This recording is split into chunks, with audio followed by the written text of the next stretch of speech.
Nabi pernah berkata, al-muhajiru man hajara su'a. Orang-orang yang hijrah adalah orang-orang yang berpindah dari yang tidak baik menjadi yang baik. Yang selanjutnya, wal mujahidu, orang-orang yang berjihad, menjahada su'a, orang-orang yang memusuhi, berjihad memerangi hawahu, nafsahu, memerangi nafsunya.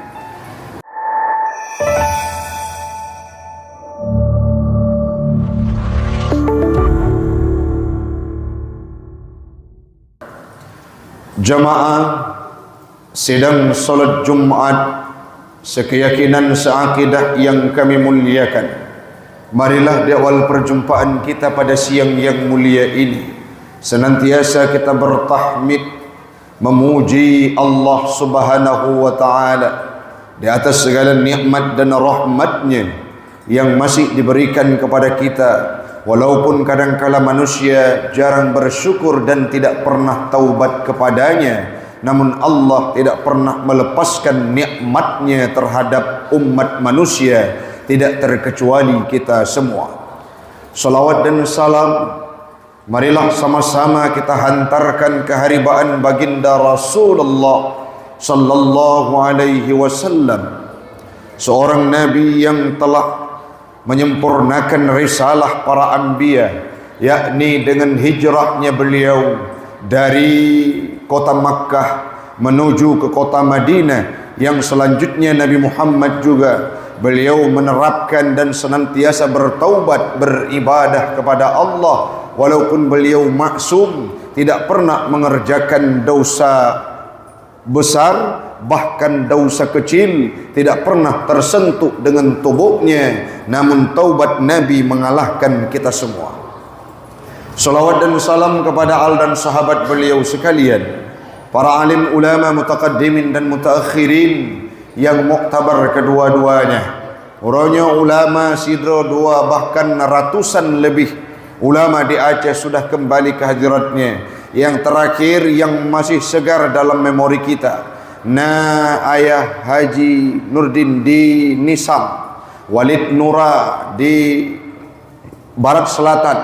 Beliau menghembuskan nafas terakhir beberapa waktu yang silam. Ini sebagai sebuah petanda musibah terbesar atuh udip kitanya umat Islam, wabil khusus yang di Aceh yang mulianya. Dan melaka di masa yang akan datang, di tempat ini pula yang akan lahir ulama-ulama berikutnya yang akan mampu mengentaskan keawaman dalam kehidupan manusia. Yang luntuan pemulia, gure kitanya bersama Abi Imam Syekh Masjid Al-Falah ia di Baloi yang mulianya. Yang luntuan pemulia, pengurus masjid, jamaah yang tidak mungkin disebutkan namanya satu persatu, dan melakai Allah Ta'ala semuanya kita akan masuk dalam surganya Allah. Amin. Amin ya rabbal alamin. Tahun baru Islam ini merupakan tahun yang sangat penting dalam kehidupan kita. Lebih-lebih lagi berada dalam bulan Muharram, bulan pertama tahun Islam, di mana bulan Muharram ini merupakan salah satu bulan yang dihormati dan sangat dimuliakan oleh Allah Ta'ala, yang mana bulan ini merupakan salah satu di antara bulan-bulan yang diharamkan oleh Allah Subhanahu wa taala, termasuk dalam kategori Ashharul Hurum, di mana bulan Muharram termasuk salah satu bulan yang haram untuk tumpah darah, berperang, tidak dianjurkan, dilarang oleh Allah Subhanahu wa taala. Artinya genjatan senjata, dan dalam bulan Muharram ini merupakan bulan yang mulia. Sebuah peristiwa yang sangat luar biasa, tepatnya pada ibadah yang sangat luar biasa, tepatnya pada hari Ashura, ibadah puasa wajib bulan Ramadan, yang paling raya pahala urung siklun ban bandum dua buah puasa. Yang pertama puasa Arafah, yang sudah dilakukan oleh orang-orang sebelumnya, baik orang yang sudah melaksanakan ibadah haji dan getanyo yang hana termasuk dalam orang yang melaksanakan ibadah haji, namun puasa Arafah itu dibebankan kepada kita semua, tepatnya pada hari 9 Zulhijjah. Yang kedua, puasa sunnah yang paling raya pahala yang disampaikan dalam kitab-kitab fikih, tidak terkecuali kitab Asbah wan Nadhair, disampaikan oleh Imam As-Suyuti, yang paling raya pahalanya puasa sunnah yang dilakukan oleh umat manusia, tepatnya pada puasa Ashura 10 hari Muharram. Puasa Ashura merupakan puasa sunat yang sangat raya pahala, puasa sunat yang sangat raya faedah dan fadilah, dan di mana pada hari Ashura tepatnya 10 Muharram itu pula sangat banyak kisah yang menarik yang mana menjadi rujukan untuk kita beribadah di dalamnya.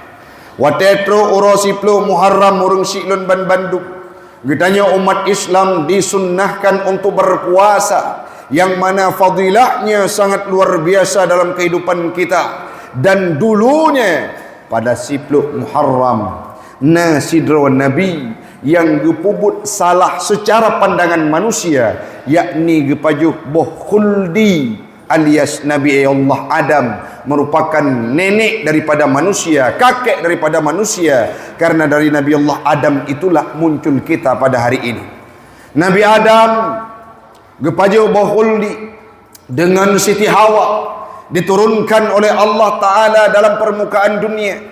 Pajan baru menerima taubat Nabi Allah Adam setelah beliau gelake istighasa, gelake berkat, ya Allah, dengan sebab nama Muhammad yang tergantung di tempatmu, di kandilmu, maka Allah nepa ampun dosa.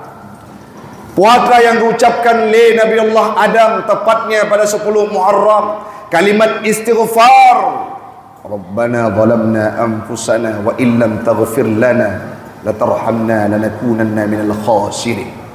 Nabi Allah Adam gelake ampun ba Allah Ta'ala atas sebuah kesalahan yang beliau perbuat. Taubat Nabi Allah Adam pajan gerimang taubat le Allah Ta'ala, gepa ampun dosa Nabi Allah Adam, gepa ampun dosa, gepa ampun kesalahan Nabi Allah Adam. Kapan itu terjadi? Yakni tepatnya pada 10 Muharram.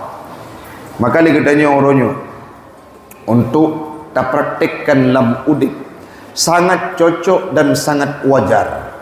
Don baru Islamnya lebih-lebih dalam bulan Muharram lagi tanya bersama untuk taubat kepada Allah Subhanahu wa Ta'ala, di mana sesuai yang neken li Allah Ta'ala dalam surah At-Tahrim ayat 8, ya ayyuhalladzina amanu, wahai orang-orang yang beriman. Makna amanu orang-orang al-ittisafu bil iman, orang-orang yang berwasaf tubuhnya, berwasaf dirinya dengan iman punekun li Allah Ta'ala. Tubu, taubatlah kalian, ilallahi, kepada Allah, taubatan nasuhah, dengan taubat yang sebenar-benarnya, dengan taubat yang sebagus-bagusnya, dengan taubat-taubat yang memang diharapkan oleh Allah Subhanahu wa Ta'ala. Tepatnya pada bulan Muharram tun baru Hijriah ini, mari kita taubat kepada Allah Ta'ala sebagaimana yang pernah dilakukan oleh Nabi Allah Adam. Mudah-mudahan kita ampun dosa li Allah Ta'ala. Hakikat hijrah juga lagainya nurung syiklun gukun li Nabi dalam sebuah hadis yang tuan baca dalam kitab Bidayatul Hidayah karya Imam Al-Ghazali. Penepegah Nabi pernah berkata, al-muhajiru man hajara su'a, orang-orang yang hijrah adalah orang-orang yang berpindah dari yang tidak baik menjadi yang baik. Yang selanjutnya wal mujahidu, orang-orang yang berjihad menjahadas su'a, orang-orang yang memusuhi, berjihad memerangi hawahu, nafsahu, memerangi nafsunya. Dijelaskan hadis tersebut oleh Imam An-Nawawi Al-Jawi dalam syarah Muraqi Ubudiyah. Makna hajaras su'a bermakna bahwa tarkuhu, meninggalkan kemaksiatan, meninggalkan kesalahan, meninggalkan keburukan yang dilakukan selama situn yang kau likut. Jadi hijrahnya, hakikat esensi daripada hijrah itu adalah, substansi daripada hijrah itu adalah meninggalkan keburukan yang pernah tanyo lakukan, baik itu beberapa waktu yang silam, terutama lebih utama situn yang kau likut. Ronyo mesti tanya tadang ike cermen katanya mbak drawat long nalung pebut dosa situn yang kau likut. Hana musidra orang yang mampu menjamin dirinya tidak pernah berbuat kesalahan setahun yang lalu. Bahkan sekaliber Nabi Allah Adam sebagai Nabi asal muasal manusia, beliau diberikan, disematkan dengan seorang Nabi yang mana sangat mulia kehidupannya, tapi pernah berbuat kesalahan, yakni memakan buah kuldi. Bagaimana lagi dengan getanyo? Siton yang kau likut kadangkala lagi tanya salah kata dengan orang. Nah pernah takun ke kau. Nah pernah tak ucap kalimat-kalimat sumpah serapah, namimah, adu domba, yang mana itu kita lakukan 1 tahun yang lalu. Belum lagi berbicara tanya kadangkala terjebak dalam komunitas orang yang mujudi, orang yang mabuk-mabukan, orang yang melegalkan, orang yang terjebak dalam komunitas perzinahan, dalam kelompok orang-orang yang mezina. Lagi tanya pula kadangkala situn yang kau ikut takubah sembahyang, tak pergi uhdro daripada tempat sujud. Sangat begitu banyak sudah kemaksiatan yang kita lakukan di dalam tahun 1446 Hijriah. Lantas bagaimana konsep kita menanggapi hadirnya tahun baru Hijriah ini dengan cara hijrah? Pemakna hijrah meninggalkan kemaksiatan. Meninggalkan kemaksiatan itu merupakan salah satu definisi daripada taubat nasuha. Nah, orang teman yang tengku kiban definisi taubat nasuhanya tengku supaya kamu lepas mentaubat dalam bulan Muharramnya, dalam tahun baru Hijriah, yakni 1447 Hijriah, disampaikan oleh Imam As-Suyuti dalam Hasyiah Sawinya. Hal tersebut juga disampaikan oleh Imam Ibnu Katsir, oleh Imam Al-Khazin dalam tafsirnya, oleh Imam Al-Qurtubi, oleh Imam At-Tabari, oleh Ibnu Ashir, dan dalam tafsir-tafsir yang lainnya yang luntuan baca kurang lebih 8 buah kitab dengan komparasi menuai hasil taubat nasuhanyan, kesimpulan bena pet boh syarat. Dalam kitab Majalis Sunniyah juga disampaikan taubat nasuhanyan bena pet boh syarat. Perkara yang pertama tengku, yang kepun taubat nasuha mimma la yata'allaku bihi hakul adamiyyi, yang hana menyangkut dengan hak anak Adam, maka taubat nasuhana leboh syarat. Yang pertama ayyaqlu'a anil ma'siyati fil hali, pio daripada pubut maksiat secara langsung. Yang kali kita nyo pegah bunuh. Definisi daripada hijrah adalah meninggalkan kemaksiatan. Maka syarat pertama itu adalah definisi daripada taubat. Syarat pertama juga termasuk daripada definisi orang yang hijrah. Maka orang yang hijrah, sebahagian yang lain maksudnya adalah orang yang taubat. Taubat syarat pertama tapiuh daripada maksiat secara langsung, bukan angan-angan, bukan cita-cita. Ronyo yang terempak dalam kehidupan tanya orang syiklun. Nah orang yang gekun ilung tu wate kuno pernikahan ni baru taubat. Ilmu untuk wate umur 60 tahun baru kujak masjid, baru hadir ke masjid untuk beribadah. Menyeangan-angan laginya golong tapiu daripada maksiat, tidak termasuk kita dalam kategori orang yang taubat. Kala nuronyo, kadangkala yang paling berat terjadi di kalangan katanya orang syik tu. Temayang lagi sang-sang hana leju.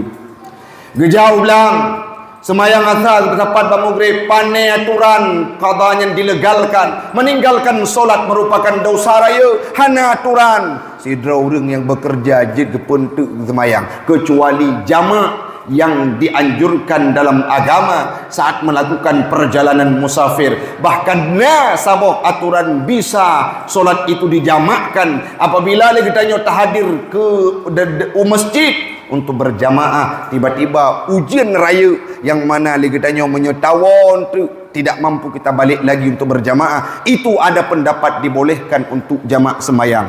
Hana karena kerja semayang jid dapat sapat bak maghrib, hana karena pegat rumah semayang jid dapat sapat bak maghrib. Bahkan wadah tatanya kejut tengku dron hanan semayang, kejut cuda, kejut apa dron hanan semayang, nyo melabu tubuh pakaian hanagat uqadha kedi 3 ngan maghrib nyan dosa raya. Itu yang dilakukan oleh penduduk kita, itu yang dilakukan oleh masyarakat kita. Maka wate tatume urang yang lagi nya nepega nyotun baru hijriah mari le kita nyota piu untuk tapubut maksiat kajit piu tengku metuah secara langsung. Yang selanjutnya, syarat yang kedua disampaikan oleh Imam As-Suyuti, wa ayyandima ala ma fa'alahu, menyesal terhadap segala sesuatu yang telah dikerjakan. Imam Al-Ghazali dalam kitab siratnya beliau menyampaikan an-nadmu taubatun, menyesal merupakan salah satu ciri-ciri orang yang taubat, satu bahagian yang taubat. Tanya dah perbuat maksiat, wata cerita maksiatnya, wata cerita itanya le urang tengku iron zaman cukup bro jino kataat karena taubatnya nyo puatra kesalahan yang napubut jamun ilung ruk ilung mujudi jamun wate gekun kalimat mujudi ro imata ge ate ge memot-mot lidah mekot-kot karena kebayangkan dosa yang pernah beliau kerjakan. Seandainya gebi ulikat li Allah Ta'ala geputa wate handun pubut maksiatnya uronyo lung sangat menyesal ro imata. Bahkan na urang yang bit-bit getaubat gebeda bak pole malam geklik gemau bae di hadapan Allah, ya Rabb le tat dosa yang long pubut ate erung dunianyo. Menyesal itu merupakan salah satu syarat untuk kita taubat. Mana urang yang taubat hana menyesal le watai gepegah maksiat ba urang yang pernah gepebut jamet dengan rasa sombong dan congkak angkuhnya kiban gekun hai tengku ngelung bek mayang be, ngelung bek ne preman be, jamun nilung kupah urang mate, jamun nilung kumujudi, jamun nilung cukup bro akai uronyo bek ne preman ngelung jinau ka ku taubat. Walaupun gekun kalimat taubat bak lidah, secara hakikat dan teori gepnyen hana getaubat pakon pegah maksiat dengan bukan dengan rasa menyesal. Cukup le uronyo urung-urung di kalangan tanya watai gepegah drogreman jamun seolah-olah dengan penuh kebanggaan. Tapi bagaimana watai cekot le urung tengku iron cukup bro jamun nepoh urang bek kapegahnya le hanepah lung ingat lung memang sidro hamba yang hina jamun cukup le maksiat yang lung pubut lung poh urang haek lun bayangkan geru imata terhadap dosa yang beliau kerjakan. Itulah penyesalan salah satu syarat daripada taubat. Yang kedua disampaikan le Imam As-Suyuti, syarat yang kedua alla ya'udu ay ya'zima ala annahu la ya'udu wa in kanat, berjanji, berazam dan bercita-cita tidak akan kembali kepada dosa masa lalu. Dosa yang kali tapubut kau liket uronyo katro bulan Muharram udip hana tetli dunia makin akhir takun ba urang long ka taubat. Syarat wabohnyo kapunok yang kele berjanji dalam hati han akan kembali li kepada dosa masa lalu. Mana urang tengku yang getaubat hana taubat pura-pura seolah-olah gewolong badau sasat le urang-urang yang kena penikah anu ikun le kawanyo hana jid kewadi dal menyahana taubat igopnyan agen sabu-sabu hana getempiu li ka makmu udip ngatanya ka makmu udip ngata bruknya tiba-tiba gekun uronyo long taubat ge ikrar di ke para saksi dan di ke bapak KUA penghulu rupanya lam ate ge terseri nyawa beh ku pedikah ane untuk kuolom bakbut yang sot. Secara hakikat nyen hana termasuk dalam taubat walaupun gugur dalam pandangan manusia. Secara lisan ligedanyo kata taubat. Tapi sabah masa menya ate teman-teng dikun long hanggu piu maksiat nyen walaupun lelong tetap long pubuat but-but yang jero nyen golom termasuk dalam taubat. Imam Al-Ghazali disampaikan dalam kitab Bidayatul Hidayah, orang paling great, orang paling meningkat berada pada peringkat pertama adalah orang yang kubah maksiat. Disampaikan oleh Imam Al-Ghazali, seandainya ada pertanyaan tengku, sawa lebih berat orang yang pubut taat ketimbang orang yang meninggalkan kemaksiatan, maka disampaikan oleh Imam Al-Ghazali, meninggalkan kemaksiatan, tarkul maksiyah asyaddu, lebih berat ketimbang fi'lut ta'ah, mengerjakan kebaikan. Karena pubut soleh, puput ibadah bandum orang mampu, orangnya tajak Jumaat hanya hana beban, kadang-kadang bandum mampu, tapi meninggalkan kemaksiatan, la yaqdiru alaihi illa sadiquna, hana mampu dikerjakan oleh orang-orang yang lain kecuali orang-orang yang benar, yang memang betul-betul gepahami agama, gejak buat hadir pada majlis taklim, mereka lah yang akan mampu meninggalkan kemaksiatan. Maka taubat, isyarat taubat yang kelihnya, kadang-kala hana mampu bandum urang gepubut untuk meninggalkan kemaksiatan. Le urang gepenuhi dua boh syarat yang kai dikut. Olian ge ibadah, lam ibadah ge sembayang, gopnyan juga termasuk urang yang korupsi. Gopnyan juga termasuk urang yang pegah ke gop pakon. Meninggalkan kemaksiatan ini perkara lebih berat dibandingkan dengan pubut taat. Maka rohnya syarat yang kelih tamu janji lah mati tu. Tak itikut kebit-kebit. Handun wali bak dosa yang sama. Yang selanjutnya, dosa wa in kanat muallikatan bihaqqi adamiyyin, dosa tanya menyangkut dengan hak anak Adam, maka Imam Al-Khazin dalam tafsirnya gebagi haddul qadfi, tak tuduh gop, maka suah bayar dengan kiban aturan Islam. Menyatanya tak tuduh gop sampai gop tamang dalam penjara ataupun diet dalam masalah jinayat, nah hak gop tak tuduh gop harus bayar denda. Sabah tu seandainya yang menyangkut dengan gop harta, disampaikan oleh Imam Al-Khazin, raddu, harus kembalikan harta tersebut. Nah tak cuat gop orangnya pula tanah belang wate pemilik belangnya hana wate tata atu yang tak pergese atu nyo yang tepu tu nyo cuma tanya dengan Allah Ta'ala, tanya taubat kiban cara hadir kepada pemilik belang tengku, long kalong taubat jino ateng tak pergese balik jamun wate drone hanan tepu galam dan surat tanah long pergese ateng belang orangnya long kembalikan harta rod menya kena taubat pulang harta gop. Oh tengku seandainya menya tak pegah getanya ipah mati tak, maka gekun le Imam As-Suyuti istismahahum, maka meluah-luah rasa pengampunan yang diharapkan oleh Allah Ta'ala. Yang lebih jerok menyana orang berdosa tanya yang awal pemaah ji, walaupun golom dilakai maah, itu yang diharapkan oleh Allah dalam kehidupan kita.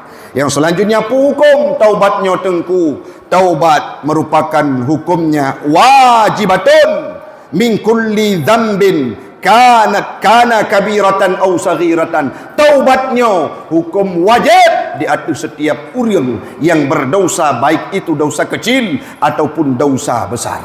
So yang taubat, Nabi Muhammad dalam tafsirnya disampaikan bahwa legopnya hana pernah gepubut dosa. Nabi harus yakin leganya maksum tidak pernah berdosa. Tapi inni la atubu ilallah fil yaumi mi'ata marrah. Nabi getaubat kepada Allah tirtuh ge tiurau dalam kondisi hana dosa. Nabi Muhammad gejamin surga, geputran mukjizat terbesar yakni Al-Quran, gebantu oleh Allah Ta'ala dalam segala kehidupan. Beliau tidak akan diberikan surga kepada orang-orang lain sebelum beliau masuk dalam surga, tapi ini taubat kepada Allah tirtuh ge tiurau. Itanya surga golom tuntai, kitab hana gejuk, ulama kan masjid cukup le di hadapan Allah hanta tim ucap istighfar, maka tatanya kiban bruk tanya ulam udip. Kiban cara kamu kena taubat tengku, manifestasi cerminan orang yang taubat lahi istighfar bak lidah. Istighfar tersebut cerminan sidra orang yang bertaubat kepada Allah Subhanahu wa taala. Mudah-mudahan bermanfaat bagi pribadi ulun tuan dan umumnya kepada jemaah sekalian. Mari urung silun bandum legitanya gunakan wate siplung Asyura tepatnya pada uro minggu be'na salah legitanya untuk tak ibadah, tak taubat kepada Allah Ta'ala. Mudah-mudahan begepa ampun lagi Nabi Allah Adam. Amin. Amin ya rabbal alamin.